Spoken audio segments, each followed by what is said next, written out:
Great Indian bustard की बात करें तो ग्रेट इंडियन बस्टर्ड राजस्थान का राज्य पक्षी है। इसका वैज्ञानिक नाम है आर्डियोटिस नाइग्रीसेप्स और ये गंभीर रूप से संकटग्रस्त है, यानी क्रिटिकली इंडेंजर्ड है और विश्व स्तर पर ये उड़ने वाले सबसे बड़े पक्षियों में से एक है। इसका आवास है भारत में राजस्थान, गुजरात, महाराष्ट्र, कर्नाटक, आंध्र प्रदेश। हमें इसके आवास पर ज़्यादा ध्यान देना है। IUCN की रेड लिस्ट में इसका कंजर्वेशन स्टेटस क्या है, क्रिटिकल इंडेंजर्ड, उस पर भी ध्यान देना है। हो सकता है वैज्ञानिक नाम को भी याद रखना पड़े, तो नाइग्रीसेप्स आर्डियोटिस नाइग्रीसेप्स याद रखना है।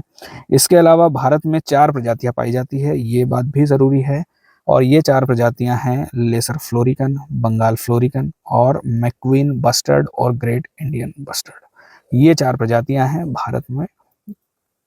और चूंकि ग्रेट इंडियन बस्टर्ड और इसकी जो प्रजातियां हैं इनमें फ्रंटल विजन का अभाव होता है, मतलब सामने नहीं देख पाती हैं, तो इसके लिए ये बिजली की लाइनों से टकरा जाती है, बिजली के तारों से टकराती हैं और इनकी मौत हो जाती है।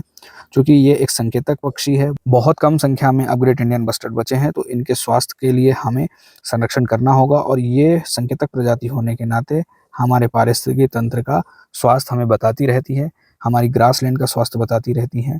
इनकी संरक्षण स्थिति देखें तो क्रिटिकल इंडेंजर्ड है, IUCN की रेड लिस्ट में, साइट्स की शेड्यूल 1 में है और कन्वेंशन ऑन माइग्रेटरी स्पीसीज की भी लिस्ट 1 में है और वन्य जीव संरक्षण अधिनियम यानी वाइल्ड लाइफ प्रोटेक्शन एक्ट 1972 की लिस्ट 1 में है।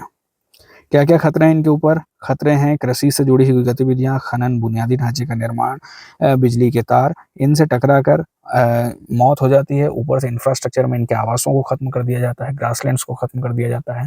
और जब इनके आवास को खत्म कर दिया जाएगा तो इनके प्रजनन के लिए जगह नहीं बचेगी, और जब प्रजनन के लिए जगह नहीं बचेगी तो नए बच्चों का जन्म नहीं होगा, और बच्चों का जन्म नहीं होगा तो एक दिन ऐसा आ सकता है कि इस प्रजाति का कोई भी जीवित जीव हमारे पास धरती पर ना बचे।